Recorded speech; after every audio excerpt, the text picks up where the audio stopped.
dong cowok ini.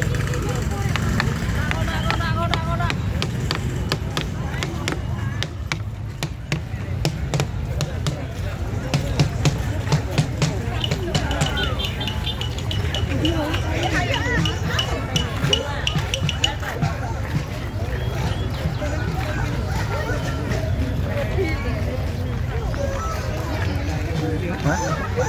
Jam 09.00.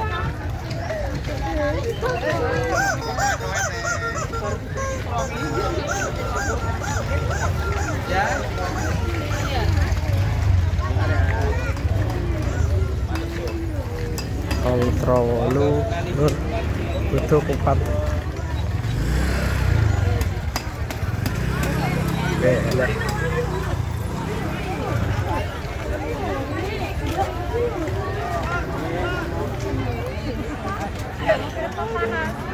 Tak kalah ya. Kupluk pernah.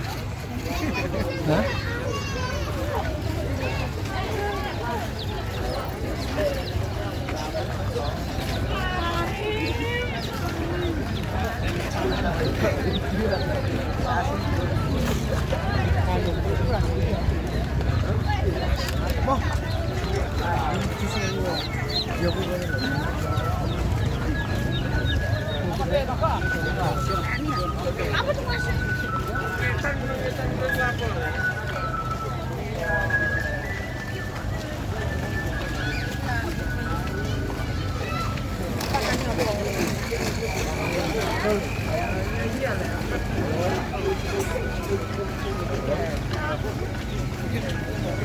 Panas atau kawanannya.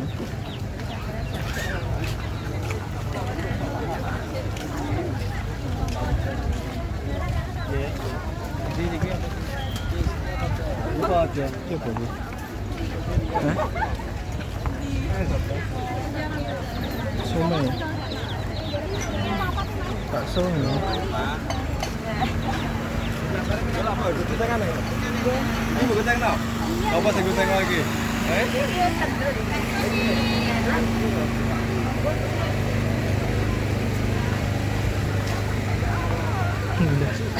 Full Lur.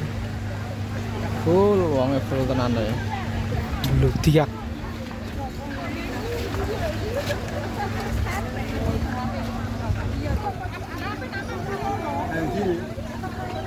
Bede. Dodol ket sangka jalan raya nyampe mengidul iki tekan makom ya.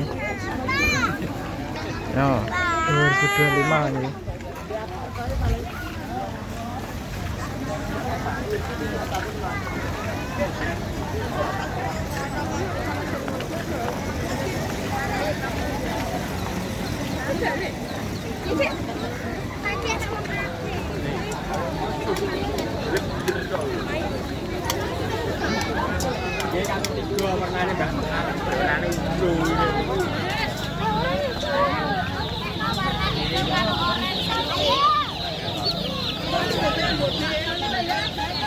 Pekengnya dia.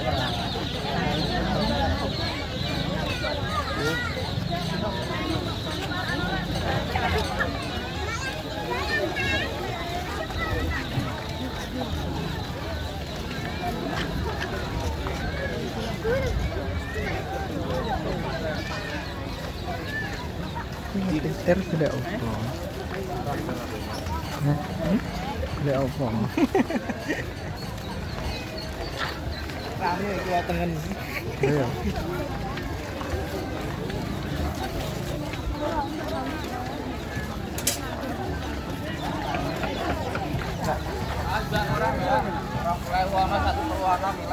Yang baru 20.000 milih dhewe. Yang anyar, yang anyar.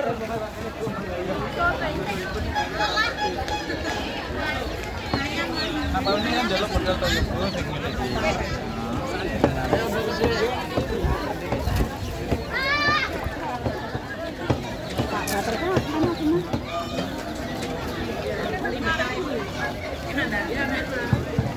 Yo beli pitik nah. Pitik laris pitik. Pitik disumbu.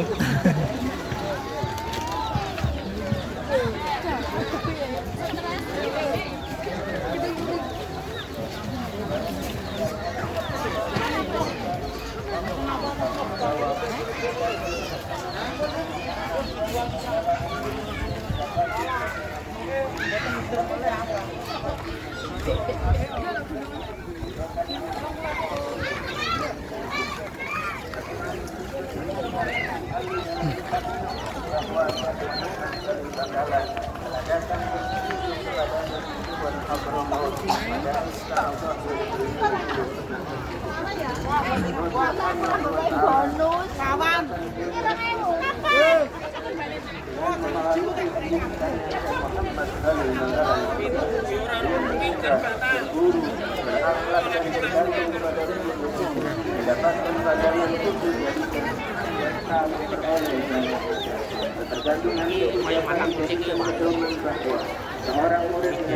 Oke, sekali semua waktu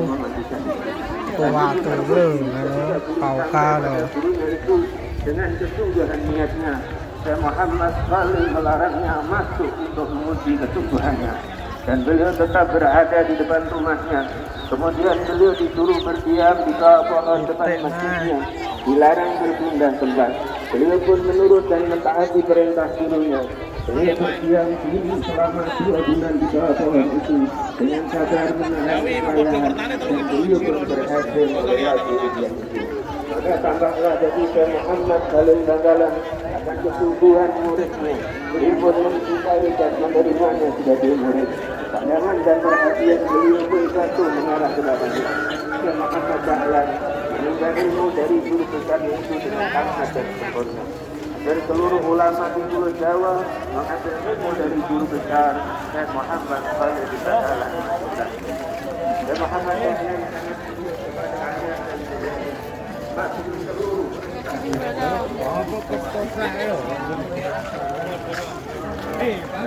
kepada keduanya, hubungan keduanya yang mengalahkan urusan-urusan. Ini begitu bisanya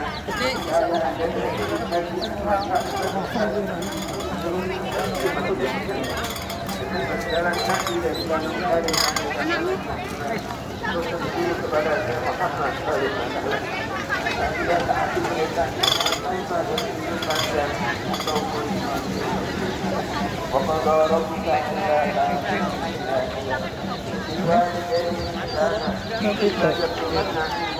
ya nak mentok ya nak sembarang anak فَلَا تَكُنْ لَهُمَا أُفٍّ وَلَا تَنْهَرْهُمَا وَقُلْ لَهُمَا قَوْلًا kan ada minuman gratis. وَاخْفِضْ لَهُمَا جَنَاحَ الذِّلِّ مِنَ الرَّحْمَةِ وَقُلْ ارْحَمْهُمَا كَمَا رَبَّيَانِي Kan ada minuman gratis ya. dan Tuhan telah menetapkan bahwa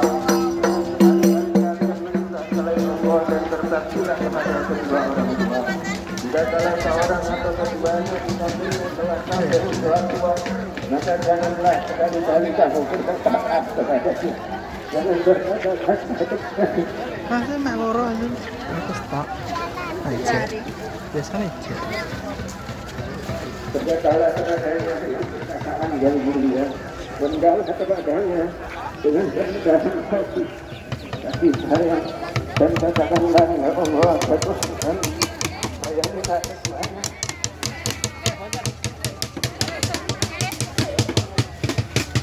Bagaimana mereka menganggap kami tidak kami Asih.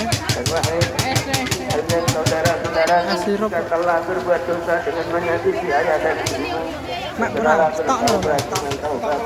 Stok aja.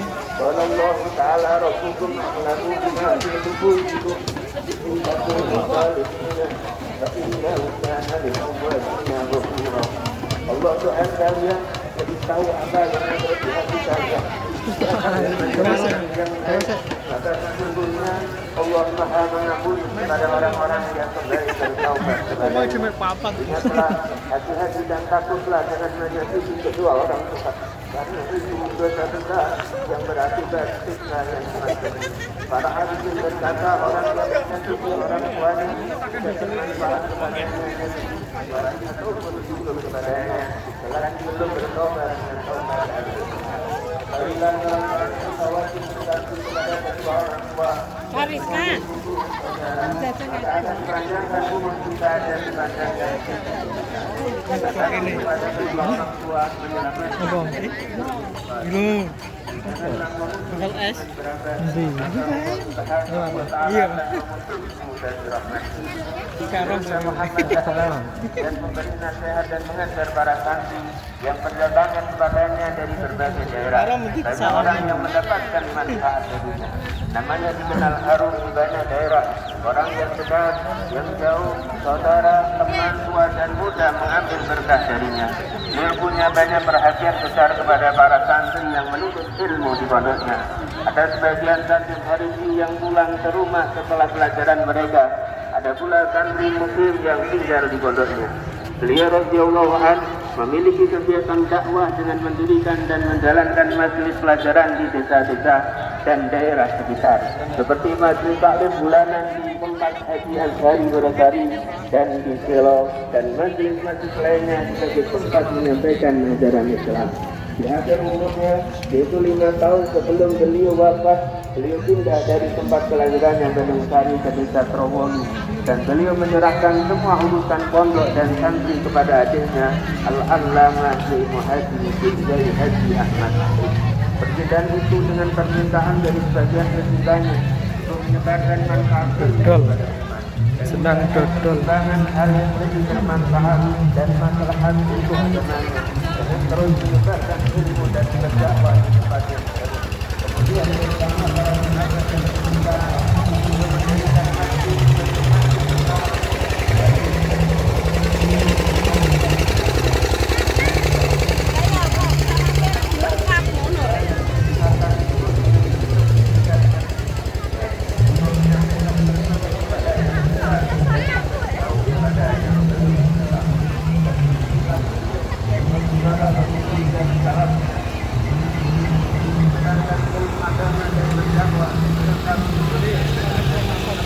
Iya.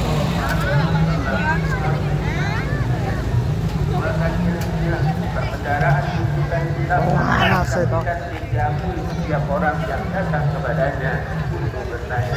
Hal itu tampak ketika seorang bertanya kepadanya, maka beliau tunjukkan jawaban yang dibutuhkan dan kitab dan menjelaskan halamannya dengan menerangkan kandungan artinya, mengurai yang muskil, membuka masalah yang pelik, dan tak jarang beliau menerangkan jawabannya menurut mazhab Hanafi, Maliki, Syafi'i, dan Hambali karena darurat atau maslahat yang dilihatnya.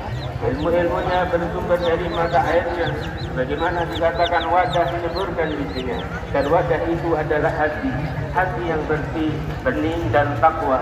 Karena ilmu sesungguhnya adalah cahaya Allah yang tidak diberikan kepada hati yang bermaksiat. Dan telah mengakui ketajaman ilmunya adalah sahabatnya Al-Allamah Syekh Hasim Azhari yang mengatakan keterangan-keterangan kedahan adalah keteranganku, perkataannya adalah perkataanku. Beliau mengatakan Syekh Muhammad Dahlan adalah seorang alim yang fakih, zuhud, dan seorang wali.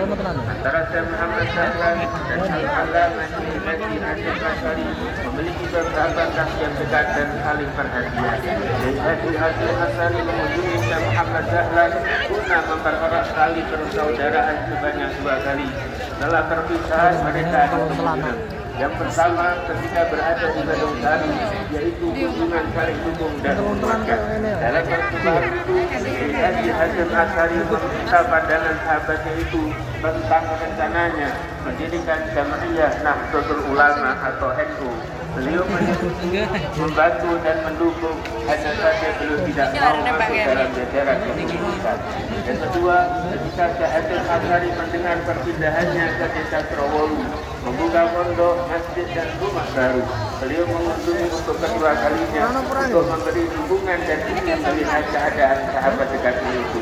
Beliau radhiyallahu anhu dengan giat membaca, hampir tak sehari pun terlewatkan di rumah atau bepergian kecuali membaca kitab-kitab ilmu agama. Beliau memberi fatwa menurut mazhab Imam Syafi'i dengan mengambil pendapat yang unggul dan kuat, dengan mengetahui tempat-tempat yang terdapat khilaf antar mazhab. Semua itu beliau dapatkan tidak dengan santai, namun dengan jerih payah dan kesabaran serta kesungguhan waktu tujuan agar tercapai dengan pertolongan Allah Subhanahu wa Ta'ala. Dengan berpedoman syariat dalam muamalah dan ibadahnya, mengamalkan syariat dengan istiqomah. Dalam tarekat-nya adalah mempraktikkan tuntunan syariat, yaitu tarekat ittiba bin Nabi, disertai rasa diawasi oleh Allah Subhanahu wa Ta'ala sebagai hambanya. Itulah maqam muraqabah, manusia yang menempatkan dirinya sebagai seorang hamba tidak dengan apapun, semata karena pertolongan Allah Subhanahu wa taala, dan tidak karena apapun, semata ikhlas karena Allah Subhanahu wa taala. Beliau seorang yang khusyuk, rendah hati, tawadhu kepada sesama, takut kepada kedudukan Allah Subhanahu wa taala.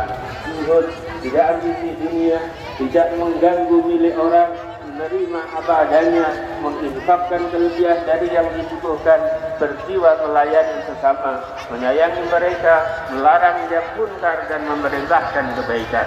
Beliau dihiasi dengan tenang, diam dan muraqabah, ramah kepada orang lain, bersahaja santai bersama keluarga dan kolega.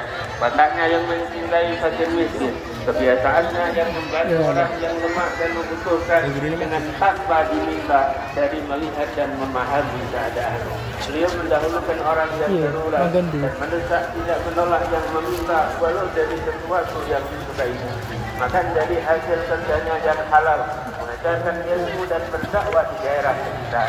Beliau mencintai ilmu dan kebaikan orang lain.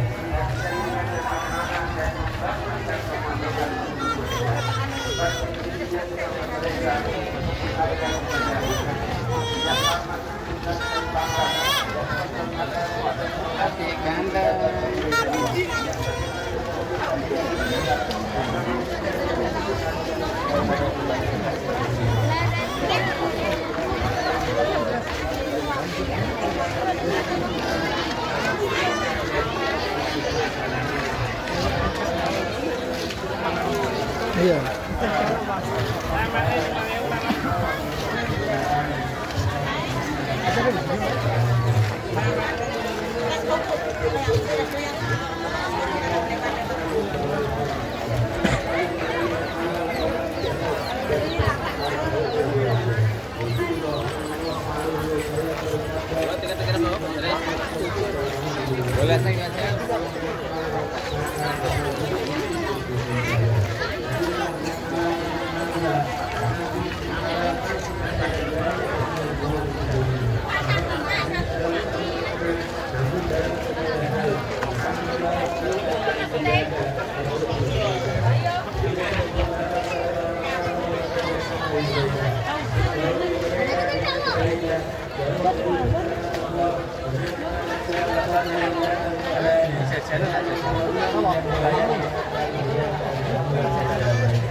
Oh,